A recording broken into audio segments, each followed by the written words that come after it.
Ladies and gentlemen, thank you so very much for tuning in to my super chat. Thank you very much. You have so many ways to spend your money. If you want to support my voice during this tough time, I am greatly, greatly appreciative. Ladies and gentlemen, if you want to be part of a newsletter or get an email from me regarding live streams or any new article that I publish or that's published that I wrote, just email me at email me your email address at contactgoodman78@gmail.com. And so I'm going to start that up. I had a little email notification going not long ago, and I'm going to start doing that again and trying to notify people, but of different, whether an article is published or, something, I'm working on my new website. So when that comes out, you'll be the first to know, but it's contactgoodman78@gmail.com. That's how to get a hold of yours truly, H.A. Badman. So contactgoodman78@gmail.com. Ladies and gentlemen, Richard Grinnell has... He is declassifying the Sergei Kislyak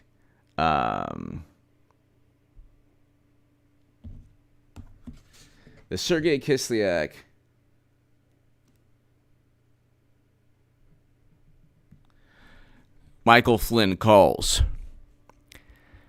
The Sergei Kislyak Michael Flynn calls were completely 100% absolutely, categorically, without a shadow of a doubt, ladies and gentlemen, perfectly legal. There is nothing, absolutely nothing, ladies and gentlemen, there is nothing that Michael Flynn did.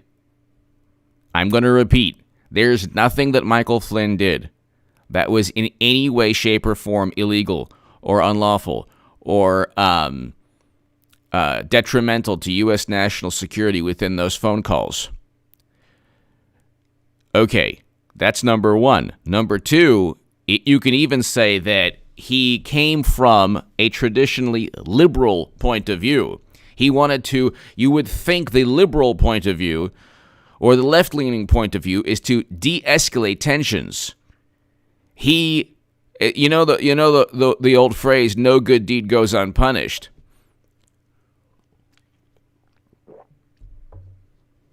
He wanted to de-escalate tensions. De-escalate tensions. He wanted to make sure that there wasn't a renewed global rivalry, a renewed tensions that we had with Russia. He wanted to make sure that didn't happen. And instead of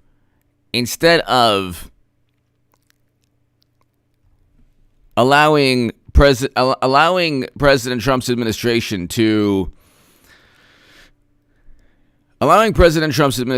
begin its foreign policy, to begin its presidency, to begin the Trump presidency, what they did was the following.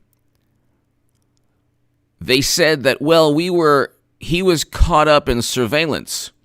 Okay, Sergei Kislyak also spoke to a number of Democrats over the years. Were they caught up in surveillance? Let's look at the number of, so they say, it's perfectly normal. It's perfectly normal to, oh Lord, are you serious? Oh my God. Sorry.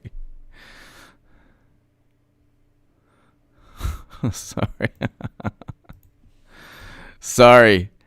Okay. I think there might have been a disruption in the, All right. Let me know if there was like a disruption in the in the live stream. Okay. Anyway, Eric H526, does it work now? Sorry about that.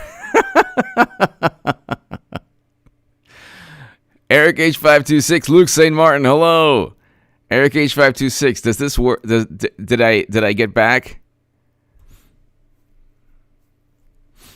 Okay, thank you. Life Road Toll, hello. Hope all is well. Okay, so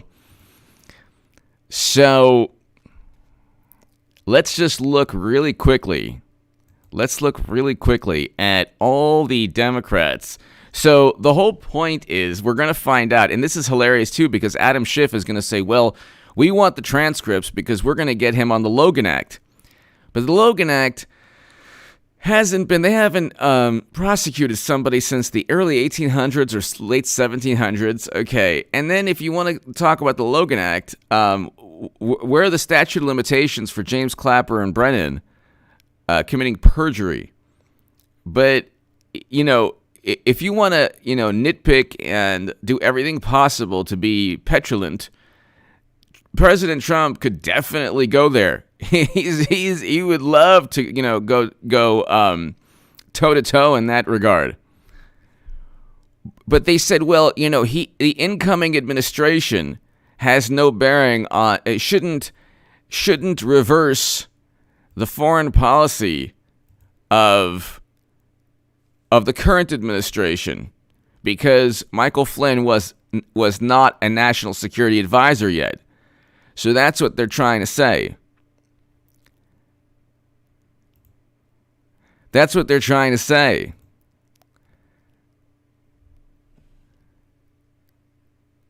And what they're trying to say, well,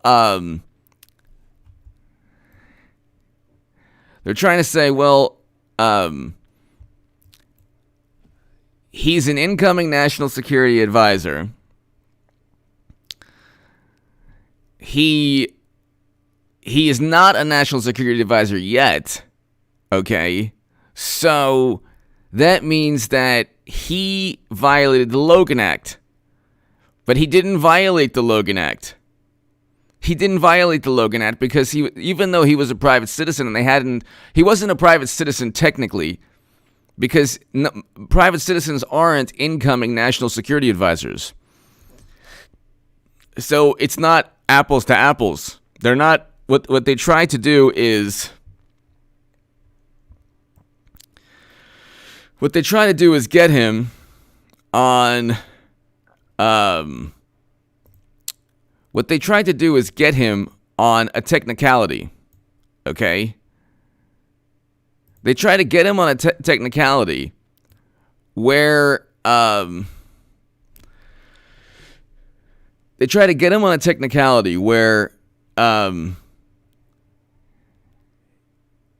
you simply want to go after the incoming administration. But that's just an excuse. What they wanted to do, ladies and gentlemen, was go after President Trump. Sergei Kislyak, if you get calls, if they wanted to monitor communication between Sergei Kislyak and others, Democrats who spoke to Kislyak.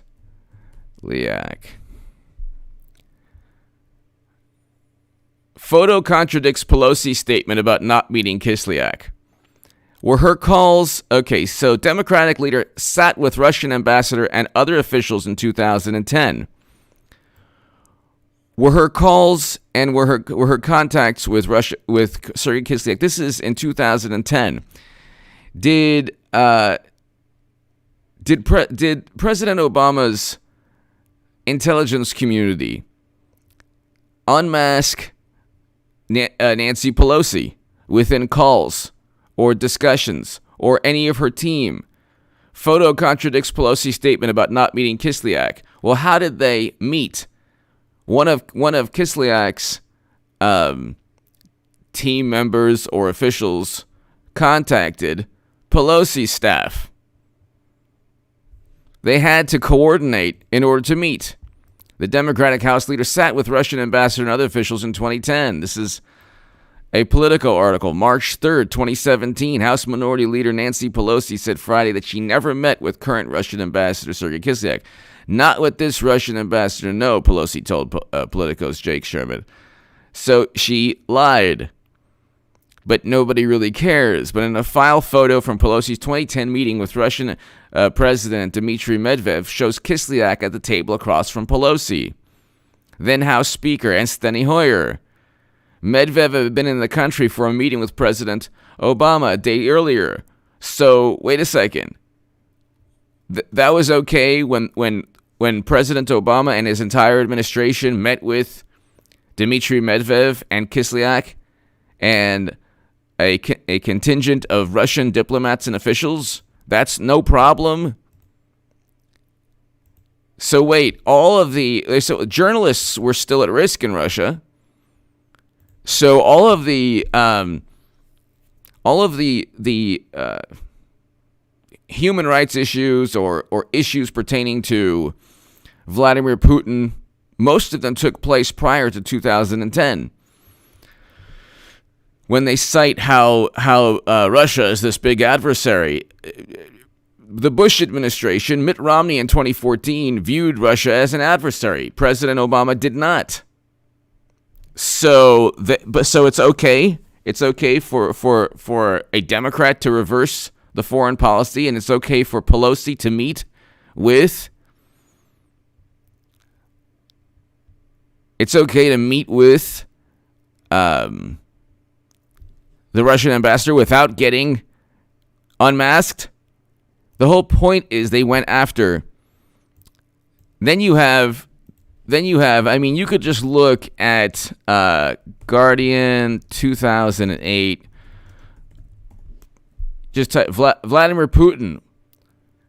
Obama may ease Russia-U.S. relations. Russian Prime Minister suggests administration change will help negotiations between Moscow and Washington. So this is a month before December 2008. So it was January 2009 that President Obama was sworn in. So you mean to tell me that this is just okay? This is an article. Obama may ease Russia-U.S. relations.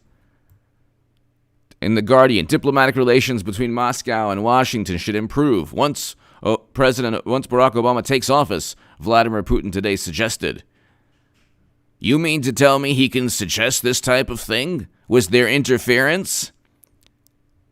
You mean the Democrat was Putin's preferred candidate? Among policy shifts, Putin signaled during the interview was a warning that Russia would cut gas supplies to Ukraine if its neighbor siphons off gas intended to deliver to Europe. So President Obama wanted better relations, knowing that Putin warned that he would cut off gas to Ukraine. Wow, it's almost as if Democrats have no value system, like believe, and then you have books, The Plot to Hack America, How Putin Cyber Spies. It's like, this is just hilarious. They've convinced themselves that because we found out as a country that Bernie Sanders was cheated, that was a Russian plot. Brian Morrow! I've said it before and I'll say it again. Where are they on John Kerry's Logan Act violations? Sup, HA, keep up your patriotic work. Also, do Billery. Oh, Brian, thank you so very much. Thank you, Brian. Thank you. I appreciate it. Brian Morrow. Brian! Thank you. I don't have it in me right now, but I will, I'm sure, later on in this live stream. Thank you, Brian Morrow. Thank you. Yeah, John Kerry's meeting with how many officials from different countries? I can't even bring it up really on YouTube. But you have not just John Kerry, you have a whole bunch of people. You have Jimmy Carter, you have a whole bunch of people. Let's see, hold on. Carter, Logan. Did Jimmy Carter violate the Logan Act? This is in 2008.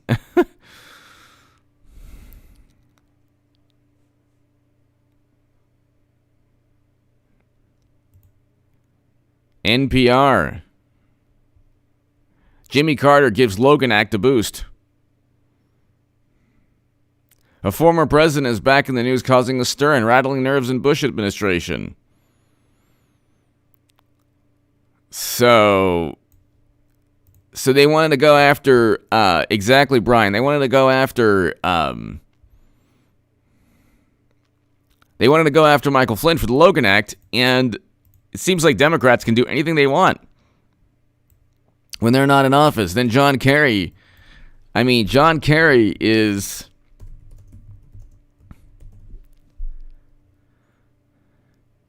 Then you have CNN fact check.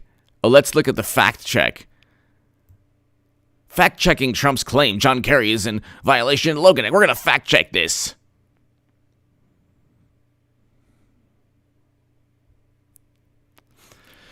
Then it's putting aside Trump's charge against Kerry, which Kerry flatly denies. Here's what you need to know about the Logan Act. The act was established in 1799 and makes it a felony for individuals who are not authorized by the U.S. government to negotiate with foreign governments, which have disputes with the U.S. That's what Kerry did.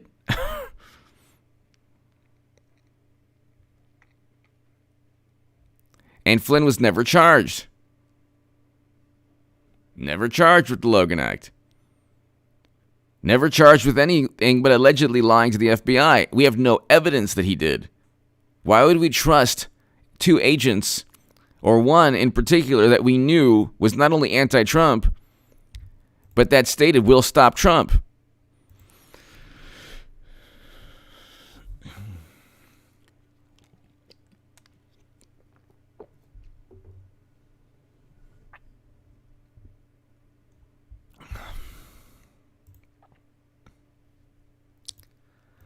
So Brian Morrow, everything they blame us for, they are guilty of. Exactly. That's the issue.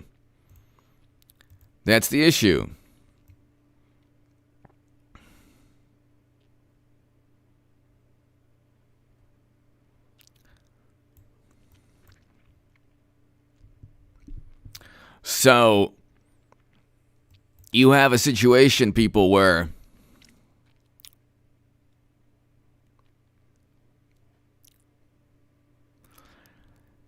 they're going to declassify the calls between Kerry and Kislyak, Kislyak and Michael Flynn, and the issue is nobody's going to really see anything that was improper or unethical or illegal or unlawful or anything wrong. But they're going to do so to just add yet another spin to it. They had no reason to investigate Michael Flynn. No reason at all. You had everyone from Nancy Pelosi to Democratic senators speaking to Sergei Kislyak.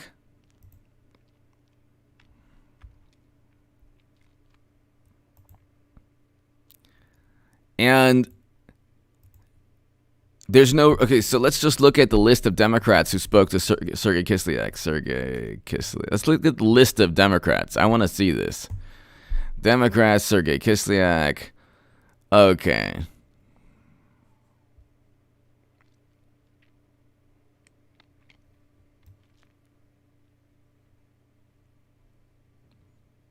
Sergei Kislyak, Russian ambassador, met with Nancy Pelosi.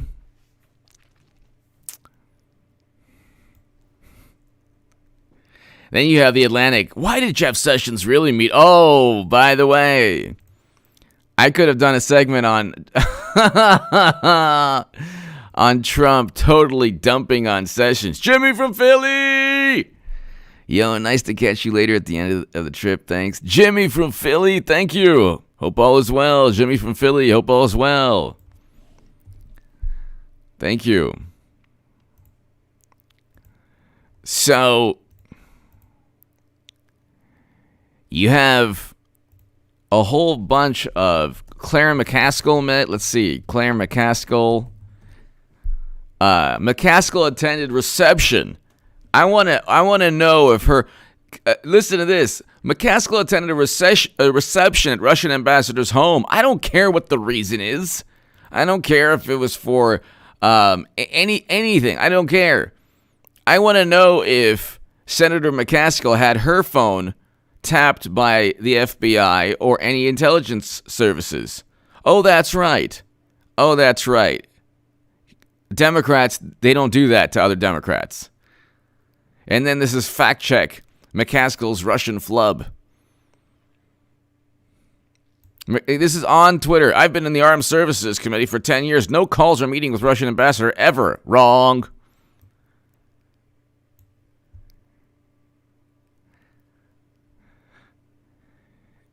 And then Charles Cook writes, Claire McCaskill says she has no call or meeting with Russian ambassador, but she tweeted about two. Off to meeting with Russian ambassador. Claire McCaskill tweets it in 2013. Off to meeting with Russian ambassador, upset about arbitrary, cruel decision to end all U.S. adoptions. Okay, so this is a good thing that she's trying to do, but so was Michael. So was Michael Flynn's efforts to try to reduce tensions. And President Obama just implemented. Makes you wonder, too. Makes you wonder why President Obama implemented these sanctions immediately before leaving. Almost as if to lure the National Security Advisor to do something about it. It's okay, unmasking is routine, but it's not routine for incoming officials. Okay. You could just look 2008. So you already have you already have Claire McCaskill going to the Russian ambassador's house. Doesn't matter what it's for. You want to say, well, it's for an altruistic purpose. Great. That Michael Flynn's calls with Kislyak were also for an altruistic or good purpose. Don't you want to reduce tensions? Democrats look at their political survival as national security. It is not national security. They're like, well, a foreign adversary interfered in our election. The interference is another word for cheating Bernie Sanders, who is at the heart of all of this, by the way. The more you look at this, the more you realize that Bernie Sanders is at the heart of this. He could have simply stated, the Russians didn't cheat me. The DNC cheated me. Instead, he is literally, does anyone doubt now? Is there even a Bernie Sanders supporter out there who doubts that he just had a role to play? And by the way, it took me a while, but Hillary Clinton's going to be nominee. This is the biggest political call in all of YouTube of all time. Definitely, it's definitely the biggest. Me calling Clinton as the nominee in 2017 is the biggest political call of all time, but it's definitely the biggest political call in all of YouTube. You take all the YouTube channels, every channel, 33 million of them, not one person was saying in 2017 that Clinton's going to be nominee, and she's going to be nominee. There's no way that she's not. There's no way.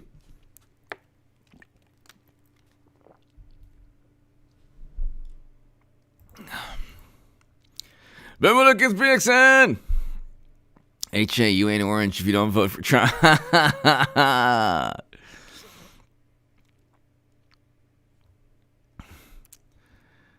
Remember the BXN. Thank you. Thank you. But yeah, this is interesting.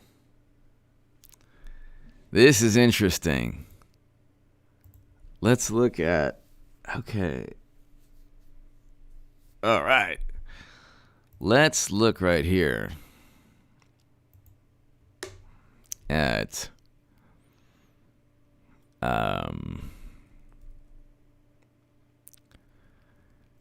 So, President. Okay, so National Security Advisor.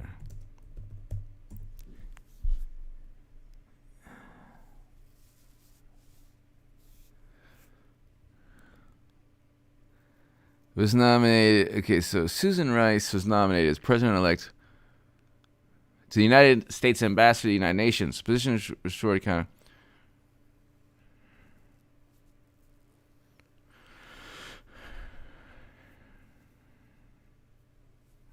So, it's interesting. It would be interesting to see how many ties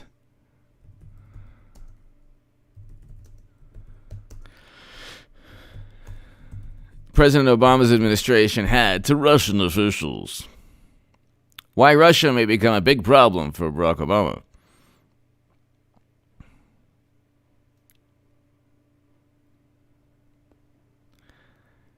Russia's Putin makes warm overtures to Obama. Oh, look. Isn't this interesting? Isn't this interesting? A 2008 Jimmy from Philly. LSD makes this political shift so much clearer. Jimmy from Philly. Be careful. Jimmy from Philly, thank you. You look at articles written in 2008, and the United States will quickly feel a change in attitude from Moscow if President-elect Obama transforms Washington's policies towards Russia, Prime Minister Putin said Thursday. So, where were these articles with Trump? Oh, that's right.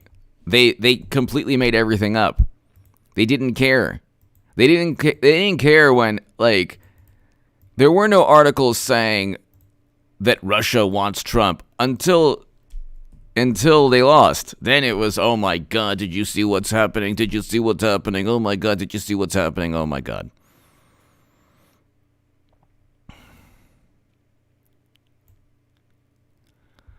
But this is really interesting. This is a 2008 article, Reuters. Usually, when there is a change of power in any country, and even more so in a superpower such as the United States, some change occurs, said Vladimir Putin. We very much hope that these changes will be positive. We are now seeing these positive signals. Oh my God! It's Logan Act all over again. What's he saying? What does he mean by that? Quick, James Clapper, get to work. Go back in time, or just, start investigating what happened in 2008.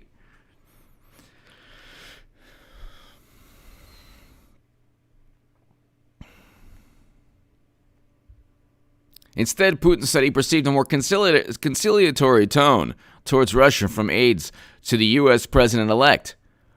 Whoa! He perceived a more conciliatory tone from aides to... Really? Logan Act violation. Logan Act violation. Uh-oh. A conciliatory tone? You were actually offering to help the Putin? Oh my God. It's game over.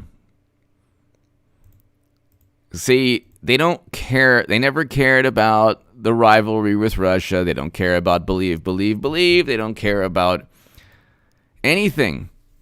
Joe Biden saying something overtly horrendous. They don't care.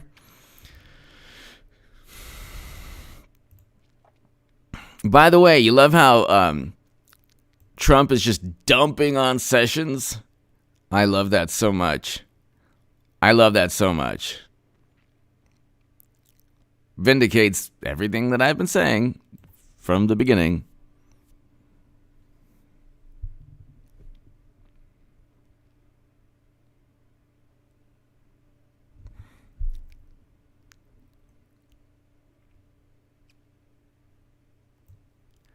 So,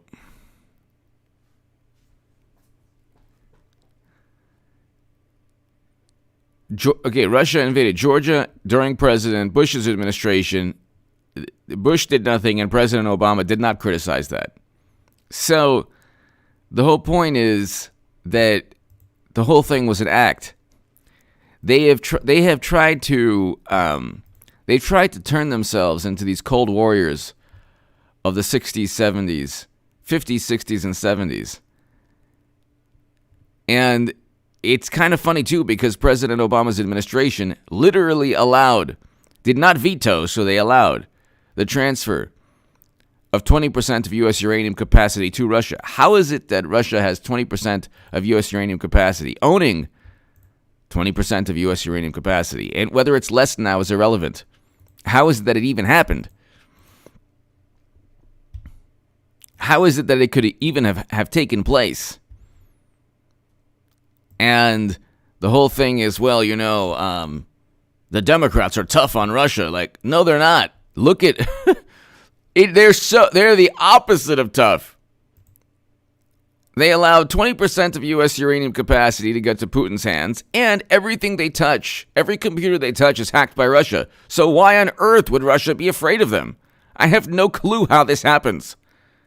It's unbelievable how, it's really unbelievable how they spin this into, they're the ones that are, they're so tough on Putin and Russia. Oh, yeah. Yeah, they're so tough,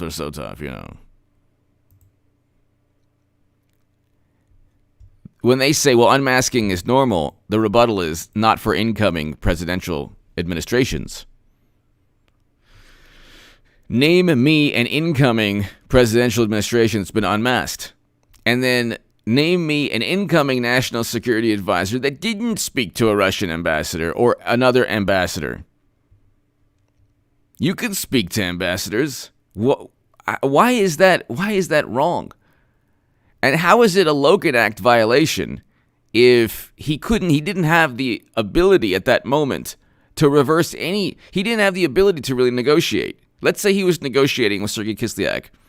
You can't say that if he's a private citizen, that he doesn't have the capabilities to actually reverse anything President Obama does or says. So, I mean, you want to be technical about everything, then let's be technical about everything. But they say, well, you know what? He wanted to reverse foreign policy. So what? President Obama's entire administration in 2008 wanted to reverse U.S. foreign policy, where you have even quotes from Putin himself saying, yes, we are very happy that this Democrat is coming in to reverse U.S. foreign policy. We are very happy. We are very, very happy. So, while you slept, thank you. Thank you.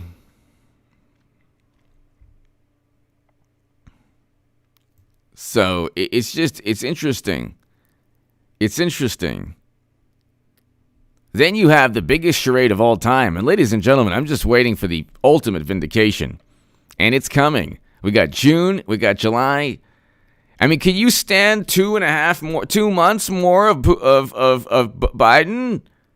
The average Democrat should be begging for Hillary Clinton. Begging. Please save us. Please save us.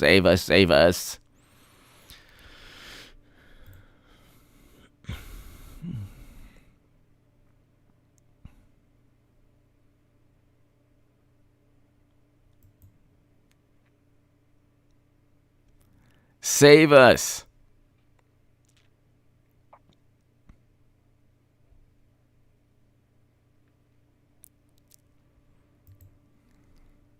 They are desperately, the really interesting thing here, people, is that they've done a real, I was thinking today, I said, they've done a real good job. What a number they played on everyone.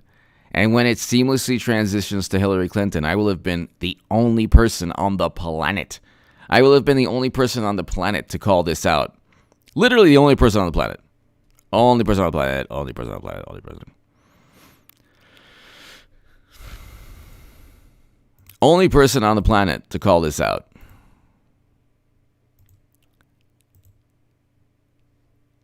And it's the like nobody believes it's possible, and I actually don't know why. I have no clue why that people don't understand that not only are they megalomaniacal enough, but that this was always. It was always like I do my segments now, and a lot of people are interested. The people who really get it, they know what's going on, that it's always going to be Clinton. But the average Democrat is so petrified of Clinton again. They're so traumatized by 2016 that even though Hillary Clinton is a better candidate than Biden, like Clinton's still unelectable, but she's a lot better than Biden. Hillary Clinton is a trillion times better than Joe Biden in 2020.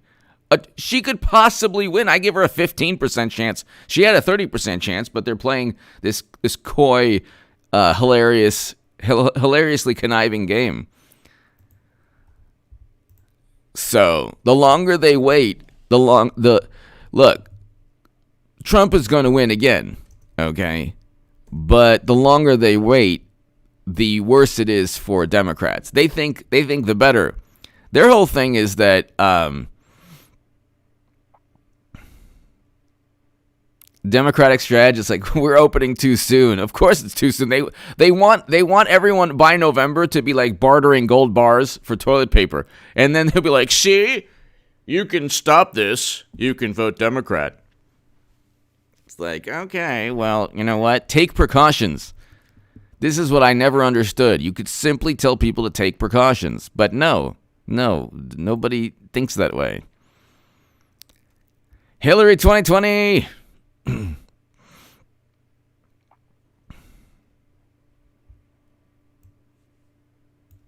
Let's face it, looks more and more like Hillary 2020. Joe Biden will not be the nominee. The people are talking about this. People are talking about this, ladies and gentlemen. Ladies and gentlemen.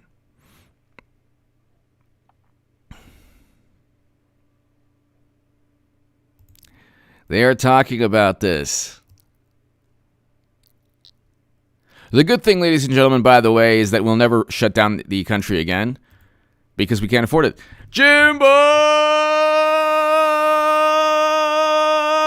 Huckabee alluded to Hillary stepping in for Biden on this segment. Yeah! It's happening, baby! It's happening, people. Jimbo! Jimbo! Jimbo! Thank you.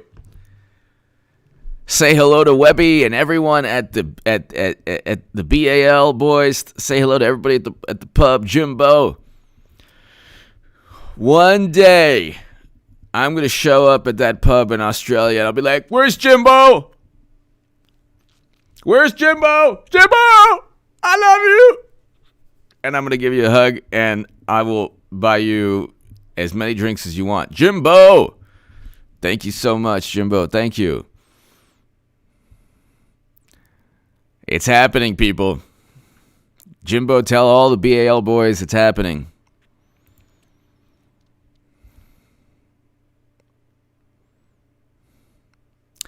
I do not think President Trump has been compromised in the least bit by anyone. I think he's still who he is. Perhaps a little bit more politically savvy. Jimbo, thank you.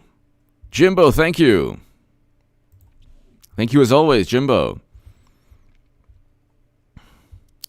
I have a really wonderful, strong base of Australian viewers. I'm very happy.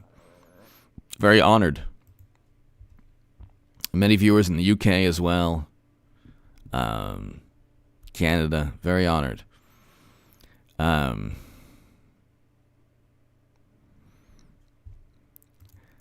So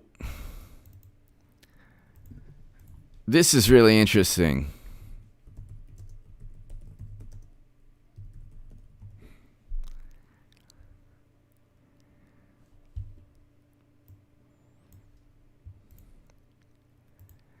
I want to see what they're saying about Hillary 2020.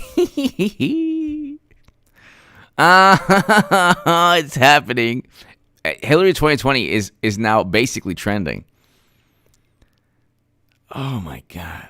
There's all these photos of Biden trying to smooch people. Oh, everywhere you turn, like there's no refuge from Biden's maniacal behavior. It's like, I just want to, the Charlemagne interview, fine.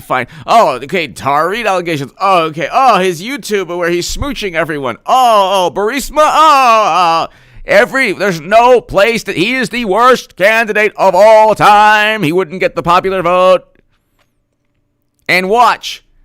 Yesterday was just a precursor. He's gonna escalate. He's gonna make it so they beg for Clinton. Hey, so what's the problem? I took off my clothes and jumped in the reflecting pool. Come on, man. I was hot, man.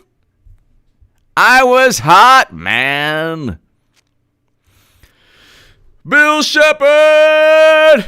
Trump 2020, so let it be written, so let it be done. Yes. I like that. Bill Shepard. Trump 2020. You have to vote. Everybody has to vote or it's going to be Clinton 2020.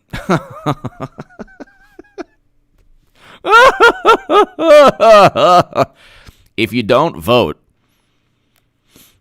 Bill Shepard, I would say Trump 2020, so let it be written, so let it be done, 100%. However, with a little caveat, if you don't vote, people, the only way is to vote. Tell everyone you know to vote for President Trump. You cannot let James Clapper win. Bill Shepard, thank you, Bill. Thank you, Bill Shepard. Thank you. I agree 100%. Jimbo! I think Trump is going to flush. His statement said he'd prefer to run against her. He knows what's going on, too. He knows what's going on, too. It's kind of like, Trump is he's like a kid who knows a secret, and he's like, I know something you don't know.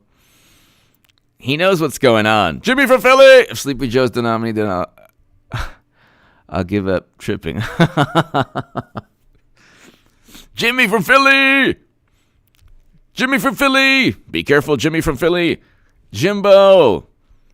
I think so. This charade is going to vindicate my voice.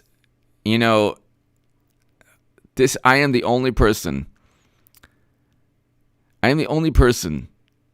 to be writing about this and saying this. Well, everyone's like, I think Joe Biden has a good chance to win. Really? On what planet?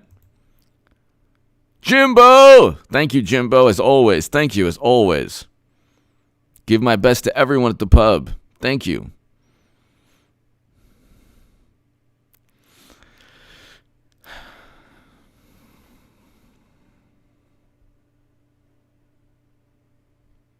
So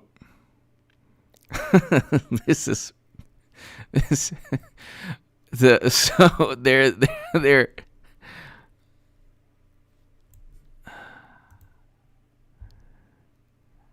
they are desperately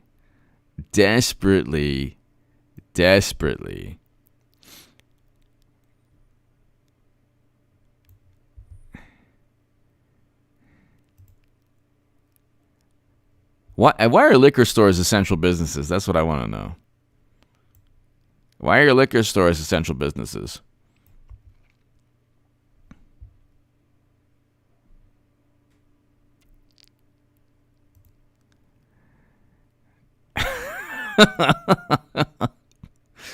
Biden, this is the worst. What Biden said is the worst thing.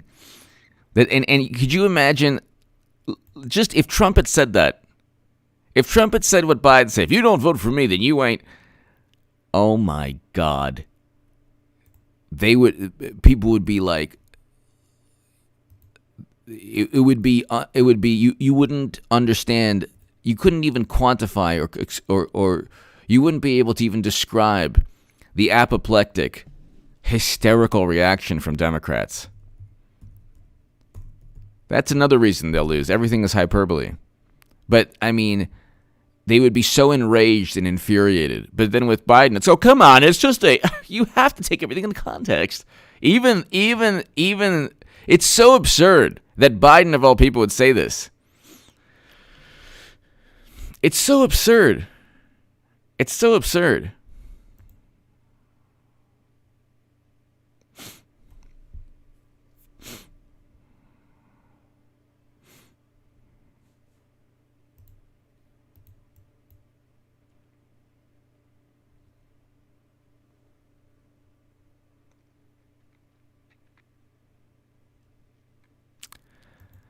Let's just look at this. Okay, so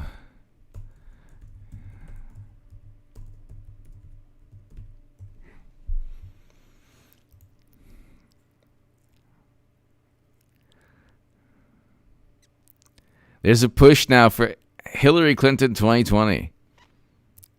I love it.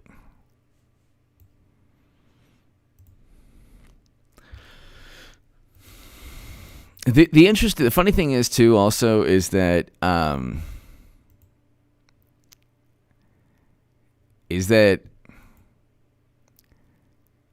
it's true that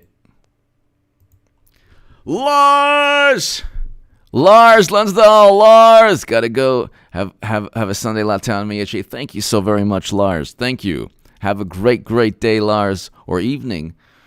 But thank you so very, very much, Lars. Oh, great day. No. Great day, Lars. Thank you so very much, Lars. Thank you. Greatly appreciated. Thank you. Thank you, Lars. Thank you. Thank you for always watching. But the interesting thing is that, yes, it's true that conservatives or Trump supporters or progressives who understand what's going on, it's true that anyone who really wants a hilarious election with President Trump winning again would want Clinton to run again. But the issue is that if Biden is the nominee, which he won't be, this whole thing is a charade, and as you can see, I've been proven right about everything. They would lose the popular vote. They wouldn't even get the popular vote. Biden is not going to bring out people to vote, especially not with what he said. This always was about Clinton. Nobody else. Biden's not going to be nominee. Then they say, well, there are other people qualified. Who? Bernie is never going to get anywhere near the White House. Again, the only chance he had was 2016 when I was saying that well, we knew that we didn't know he was cheated, but he was the best candidate the Democrats had. But that's before we knew who he really was. But Bernie doesn't even have the courage to say that he was cheated. He never even acknowledged it. So because he never acknowledged it, and then fomented and spread and disseminated and regurgitated the Trump-Russia nonsense, which then they used against him, we've had 4 years, 3.5 years of a special counsel and going after people and getting people indicted, all for the Democratic Party, when he could have simply said, I don't like Trump, but Russia didn't help Trump. The corruption in the Democratic Party helped Trump. We already knew also that he was being cheated. The DNC email showed.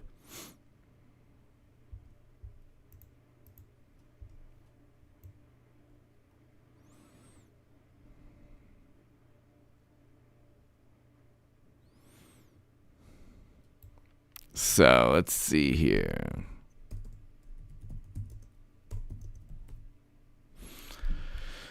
Okay. Hillary Clinton needs to join the race.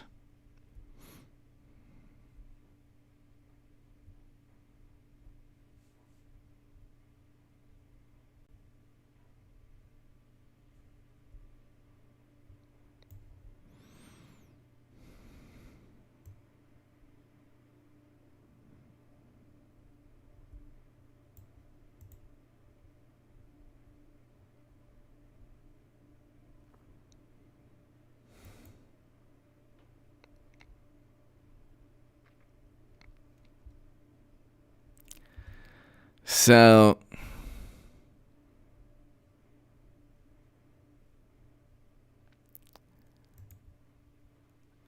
So the left is imploding. I can't even tell you what's going on.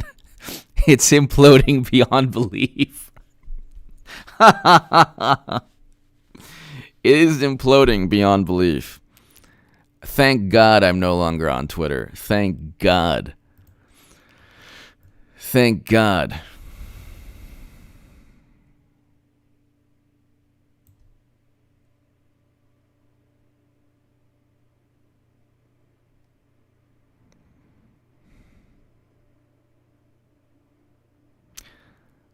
Somebody wrote, if churches are essential businesses, that means they admit they are businesses? No, I think that the phrase should be, the churches are admitting that they should be open because they're essential to society, not necessarily corporations, but that's Democrats for you.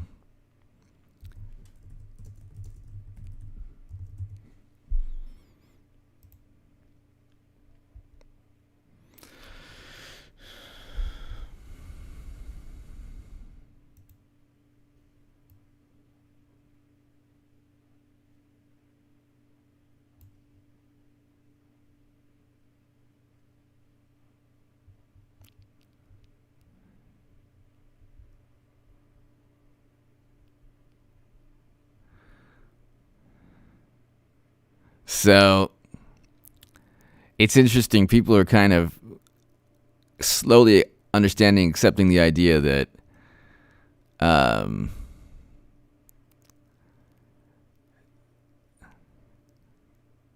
that Clinton is going to become nominee. It's kind of funny too, like watching it happen.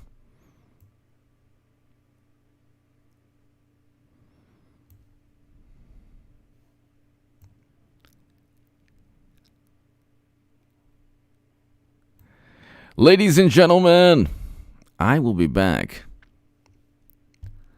I will be back, ladies and gentlemen, in about an hour or so. So if you are up, definitely check out this channel in about an hour. And I will be back in about an hour. So if you're in another country and it's daytime now, tell your friends. I'll be back. But ladies and gentlemen, thank you so very much. To my super chat, thank you. Ladies and gentlemen, thank you so much. And it's happening, folks. I will have made the biggest political prediction of all time. Just remember, when it happens, who told you from 2017 in the Huffington Post to 2020 in the Times of Israel? Just remember, the reason I say it every single day is because I know it's going to happen. And when it happens, people will say, oh, well, we learned it from here. We learned it from there. No, you didn't. The person who told you from day one was me. Ladies and gentlemen, thank you. Jimbo! Jimbo, thank you very much. Thank you. Thank you. Thank you, Jimbo. Hope all is well. I'll be back in about an hour or so. So, Jimbo, everybody here, depending on your time zone, everyone, I'll be back in an hour. Thanks, everybody. Have a great, great, great evening. Thank you to the Super Chat. Thank you so very much. I will see you all very, very soon. Be here in about